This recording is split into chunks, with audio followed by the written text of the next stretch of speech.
Thanks for doing this. Yeah, thanks for having me. Super excited. It's funny, as I was thinking about this, I'm in mental health. I'm a licensed therapist. I have to do my best to hold back some emotions too, right? Okay. So I'll do my best not to do that, because I think this will be the first question for you, but just your article in Time.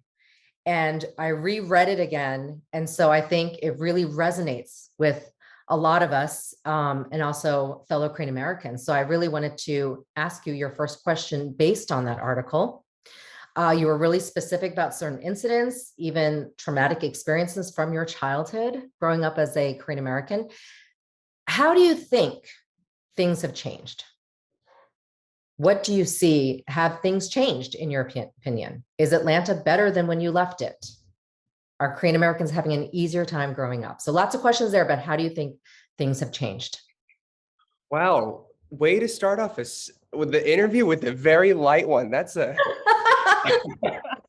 Mental health, come on now. yes. Yeah.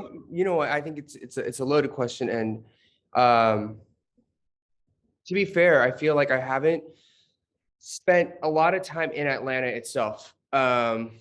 Since I grew up, I left Atlanta for college in 2007, and I haven't spent much time there. So it's hard for me to speak on Atlanta.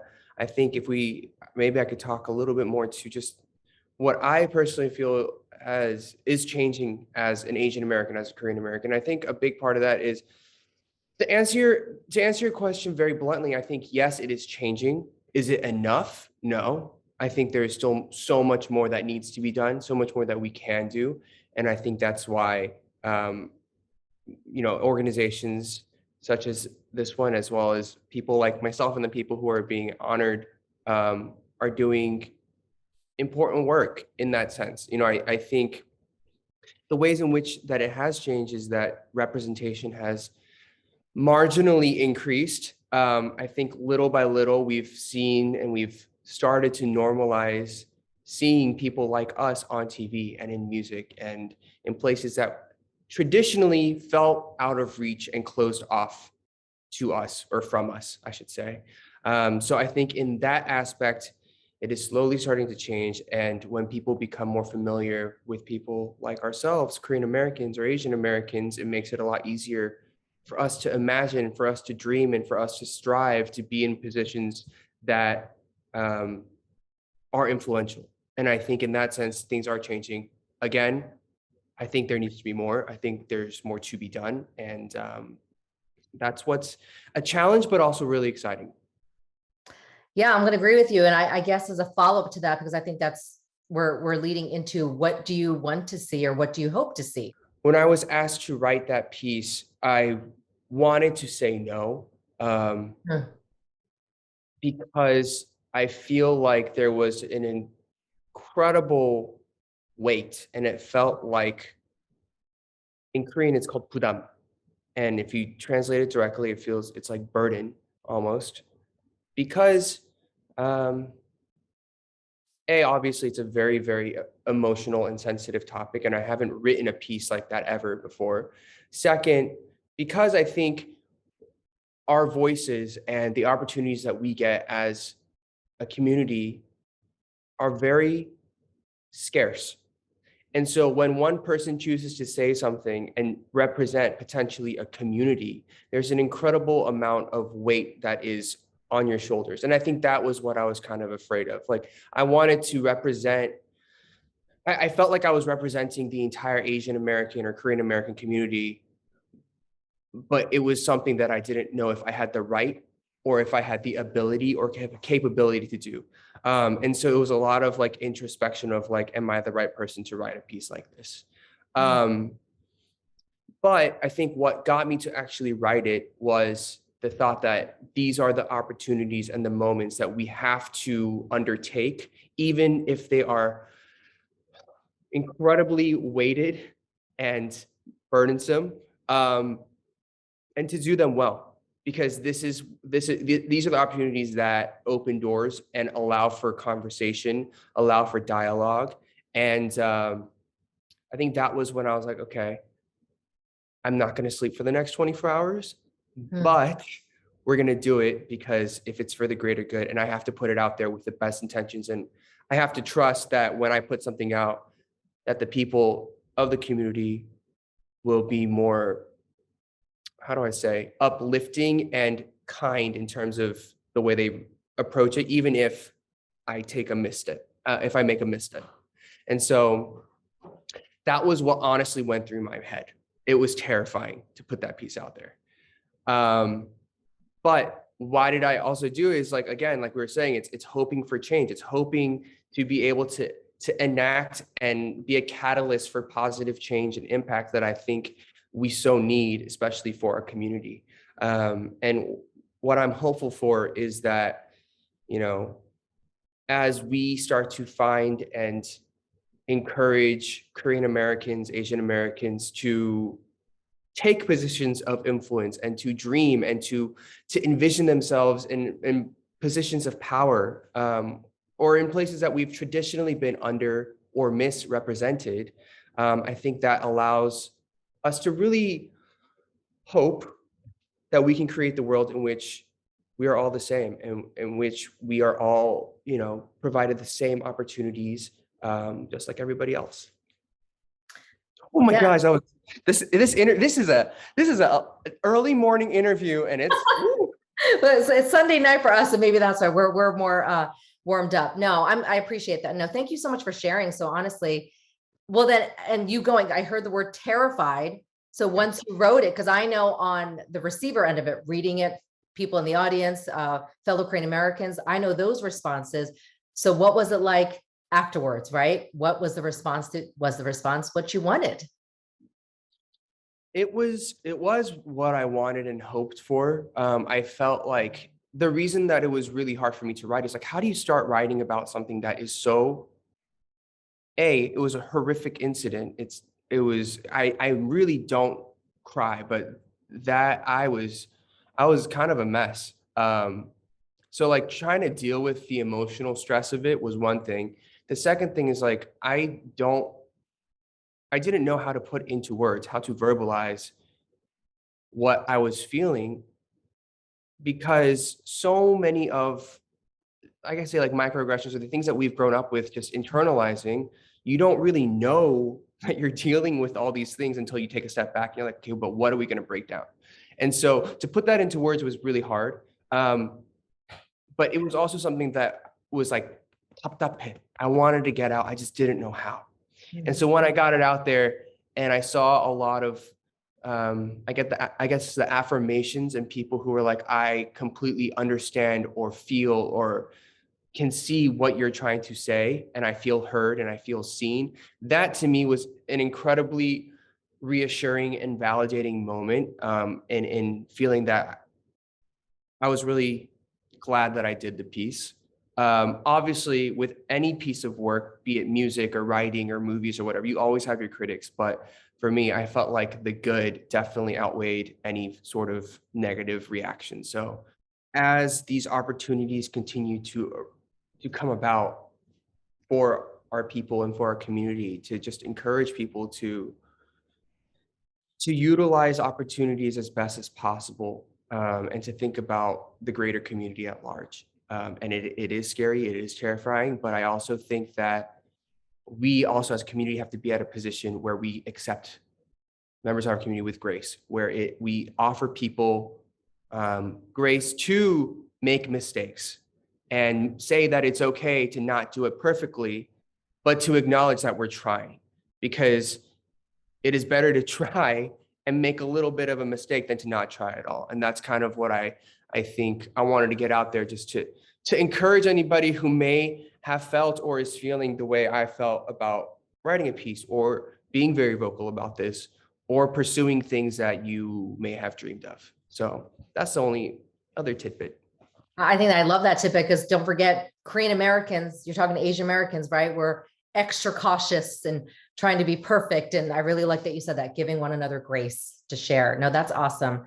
So I love this term that you use, that you said reverse engineering. So I'm switching gears to your career and how your hope is just the fact that you went to Korea. We know your story, but you went to Korea, and then you talk about your goal being to reverse engineer your success in Korea here in the US.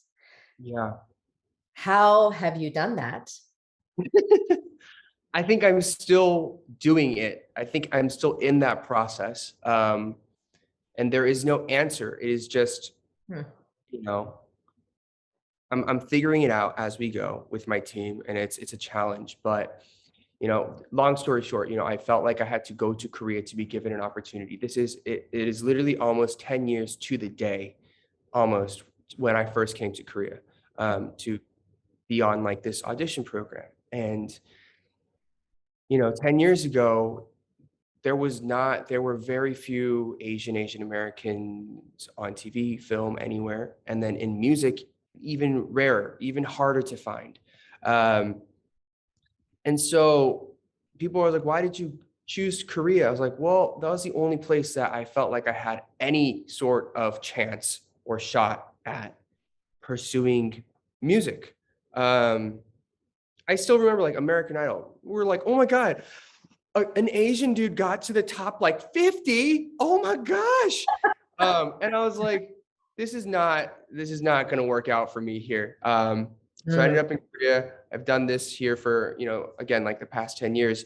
But I think for me, the dream and the goal was always to try to create a career or make an impact in music or in entertainment in the States, where I was born and raised, and to be able to sing and dance and do whatever in English, which was always, to me, what I considered my native tongue. So for me, it was like, if I can make it in Korea, barely speaking Korean when I got here, imagine what you can do when you are fully enabled in your mother tongue, I guess, for lack of a better term.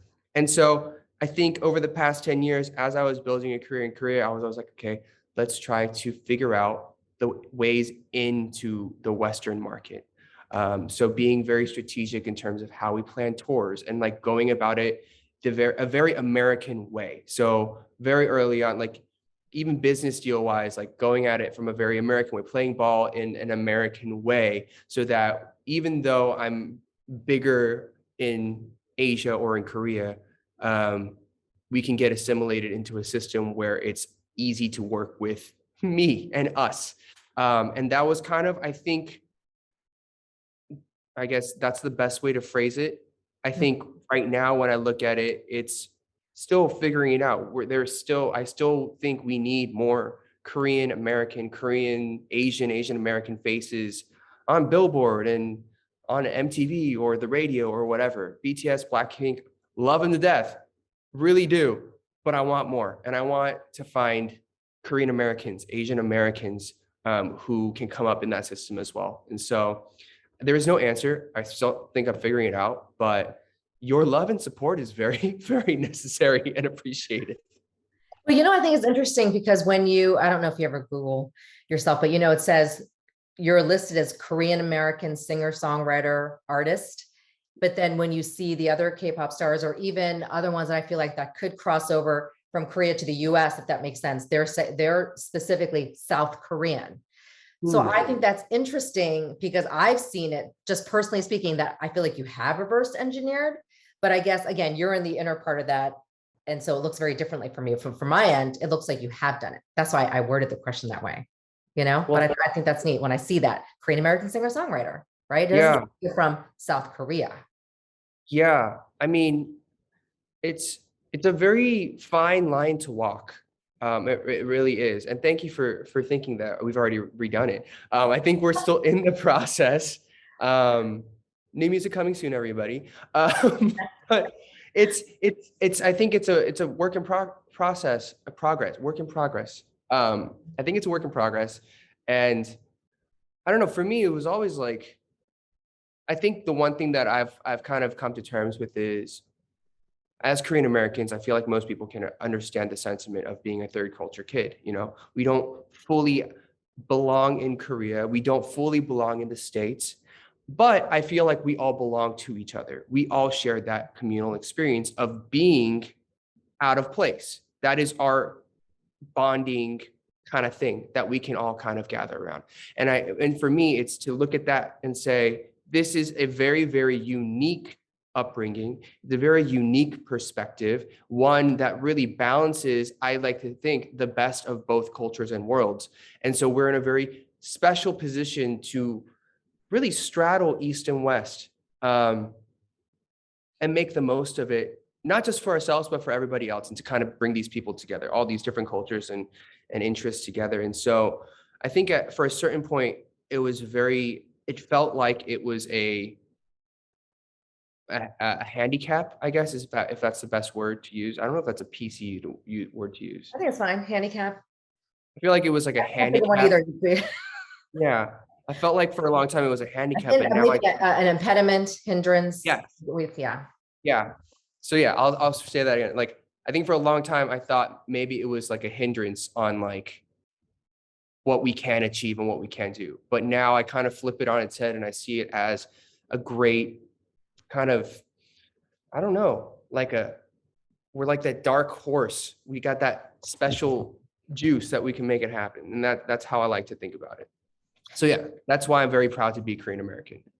That's super cool. Yeah, I think it's really great hearing that from you, because dark horse, interesting, because speaking of which, you're not just singer, songwriter, artist, you do all these podcasts, you're a television host, radio host, you're on camera, you're interviewing American celebrities, international celebrities. So I feel like that's all part of everything you're trying to do to create more opportunities here.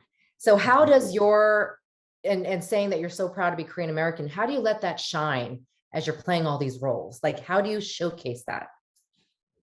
I think it's, again, like I was just alluding to, or like I was just saying, I think we are in a very special squash.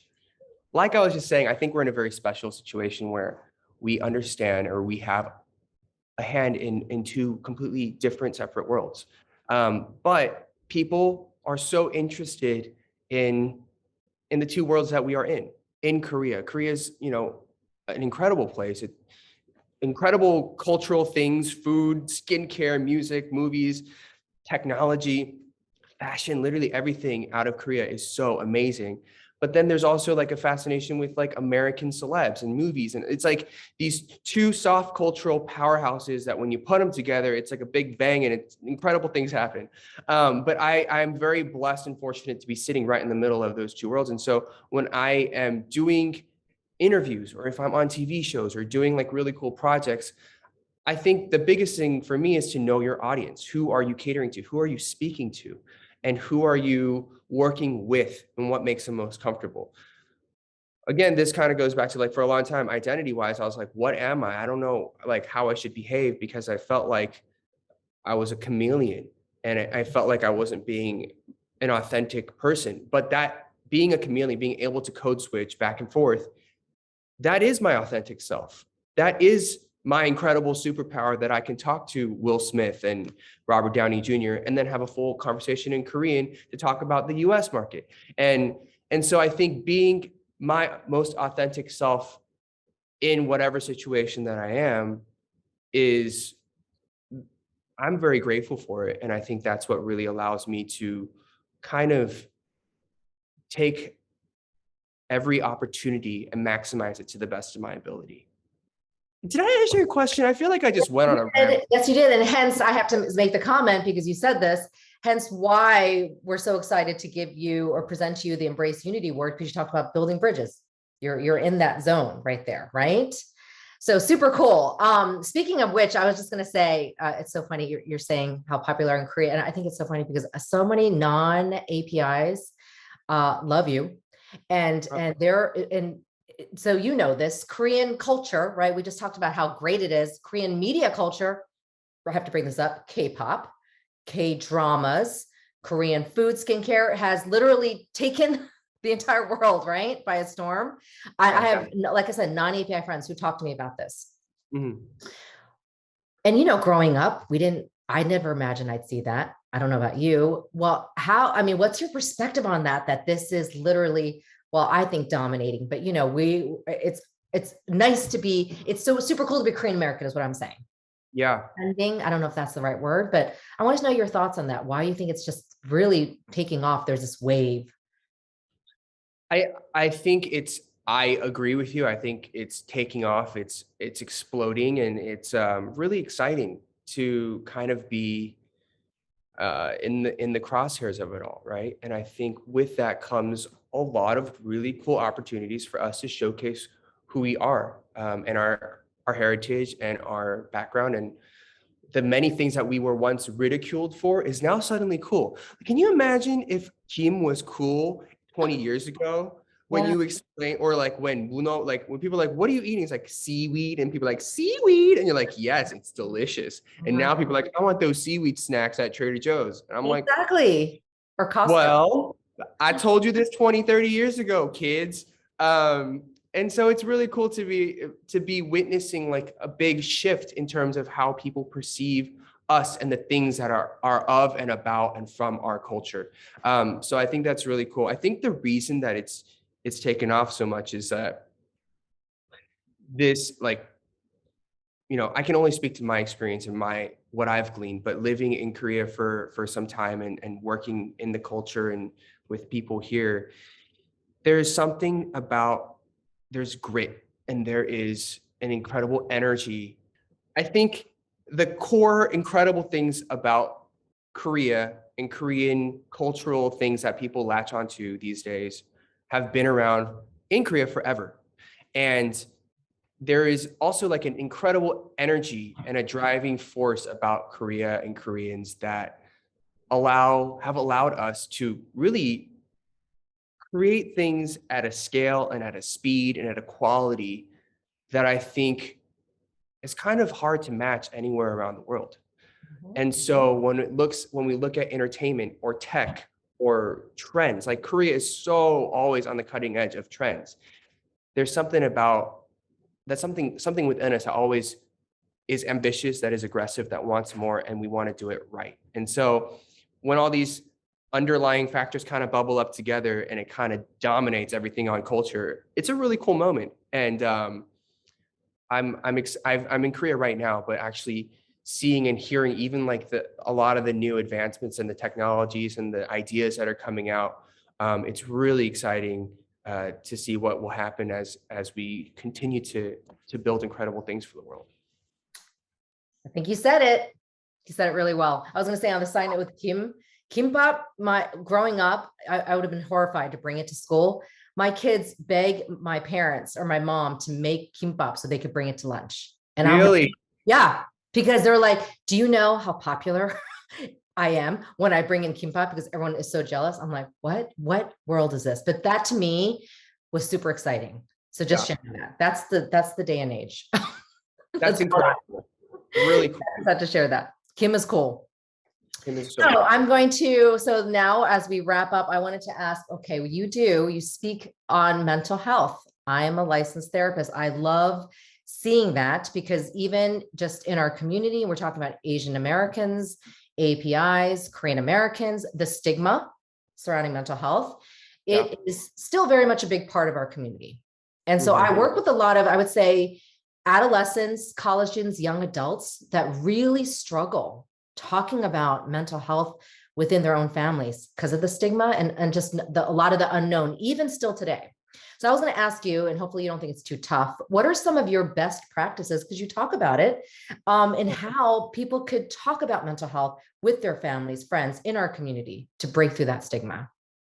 Um, Man, well, for me, again, I'm no professional in mental health whatsoever, but what I have found to be incredibly valuable is to have and be willing to have those conversations with just like in an open way, even if it's not with family, just saying to yourself, like, I think I have, or I'm dealing with this. Like, it starts inside. It's like, I think I have this or that, or what am I struggling with? And then finding the right person or the communities, even if it's online, to kind of share it and put it out there. I feel like that's one of the great things about being on the internet is that you have the world at your fingertips. And even if it's in a very like anonymous or a very quiet way, you can search for help or find somebody to talk to And once you kind of come to terms with it, then you can have those conversations with the people in real life, like your parents or your family or your friends. The other thing I think for me that I found to be very, very reassuring is watching and listening to other great people of influence talk openly about it. And I think that's why for myself and my brothers, we started an application called Mindset. And a big part of that is celebrities and artists like myself talking about anxiety or burnout or having bipolar disorder or a whole slew of um, I guess whatever issues that you may be dealing with. And I think that's like the best that I've done in trying to figure out how to normalize it and have those discussions. And also to know that mental health is something that ebbs and flows and you deal with your entire life. I think one thing that I even thought of recently, and actually this might be a great question for you, is I think there is a sort of like, I guess, imposter syndrome, or there's also a sort of anxiety of never being satisfied. And I think they kind of go hand in hand. But I've talked about this with a lot of my Korean American friends, it's very, very real for a lot of us because we're very confused with identity. We're also very confused in terms of what is success, because there are so many different markers in terms of what success is from your parents, from an American standpoint, from a Korean standpoint. There's so many different things, and that kind of all comes together in this like, what's going on? And so I don't know. I wanted to ask you, I don't know if this is going off topic, but like, have you seen that kind of happen a lot in the work that you do? Yeah, actually, I mean, that's just the quick way of saying it. Imposter syndrome is a psychological phenomenon. And I Mm, find that what I find fascinating as a Korean American, especially as an Asian American, just in general, looking at that holistic systemic picture, a lot of it stems from our upbringing. right. And I say this in corporate America, because corporate America right now, just so you know, is talking about imposter syndrome galore. Mm, Following Atlanta, to be honest with you, that there was a shift in our identity. And so mhm, I'm seeing a lot of Asian Americans in workplaces just questioning things all of a sudden again, right? They mm, did it growing up and then they were like, I'm comfortable, I'm coasting. And then Atlanta happened. And then they're like, wait a second, do I belong in this boardroom? Wait mhm. a second, am I successful enough? My parents were always disappointed. Yes, that falls right into the imposter syndrome. So it is a huge phenomenon. I was right. I thought about it. I was like, I was trying to put my finger on it. I was like, I think this is something, it has to come from this upbringing.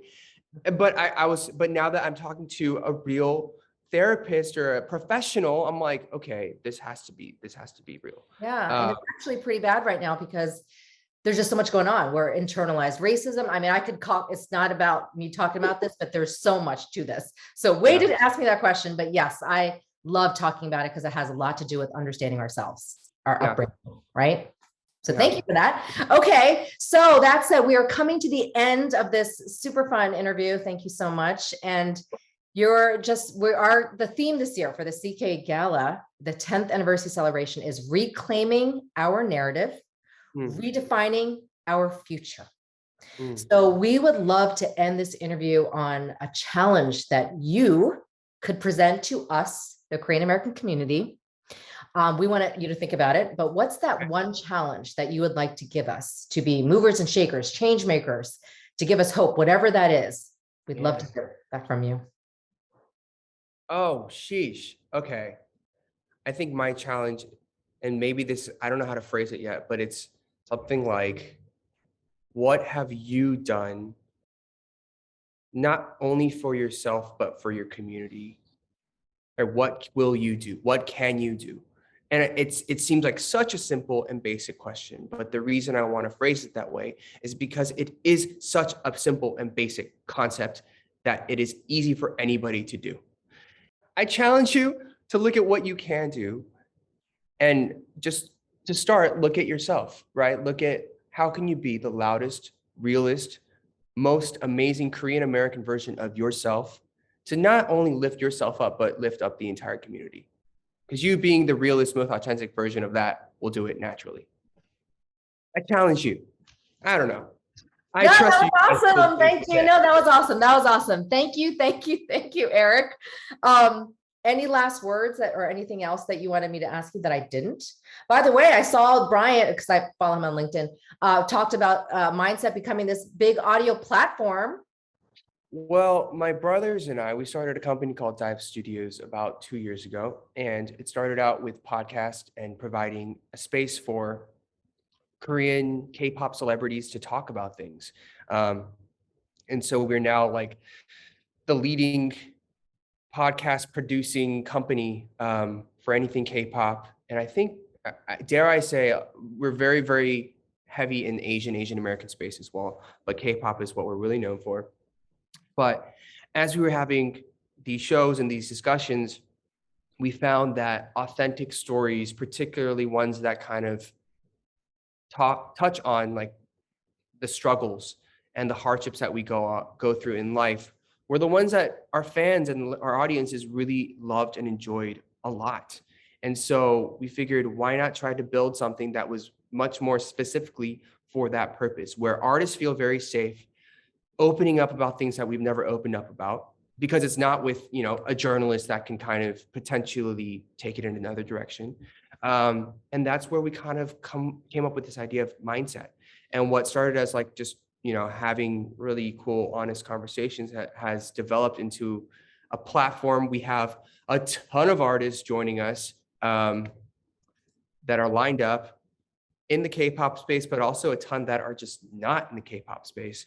And so if you want to check it out, you can go to the App Store, type in Mindset by Dive Studios, or go to our website, getmindset.com. And I think the stories in there you will find to be incredibly empowering, heartwarming, very emotional, but it's a labor that is incredibly difficult to do, but one that is so needed. And that's why we're so passionate about it.